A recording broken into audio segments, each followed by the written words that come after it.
কান্নার পানির দাম কত জানুনি? চোখের পানির দাম কত জানেননি? কঠিন কিয়ামতের ময়দানে আল্লাহ নবী জাহান্নামের পারে দাঁড়ায় দাঁড়ায় কাঁদবে আর বলবে, হে আল্লাহ, জাহান্নামের ভিতর আমার উম্মতেরা আছে, উদ্ধার কইরা দাও আল্লাহ, তাদেরকে মাফ কইরা দাও। আল্লাহ রাব্বুল আলামিন, আমার আল্লাহ তাআলা জিবরাইল ফেরেশতাকে বলবে, জিবরাইল, আমি আল্লাহর কুদরতি দরবারে পানির পাতিল আছে, পানির পাতিল নিয়ে যাও, আমার নবীর কাছে নিয়ে দিবা।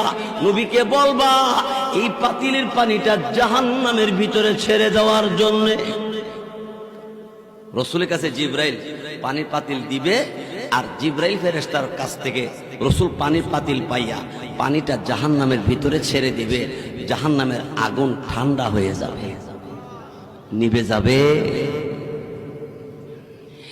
দিলের নবী, আমার আপনার নবী রাহমাতুল লিল আলামিন এমনি ডাক দিয়ে বলবে, জিবরাইল, এত দামি পানি কোন জায়গা থেকে এনেছো?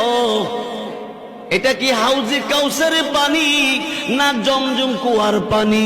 জিবরাইল বলবে, নবী গো, এটা হাউজে কাউসারের পানি না, জমজম কুয়ার পানি না, এটা কিসের পানি?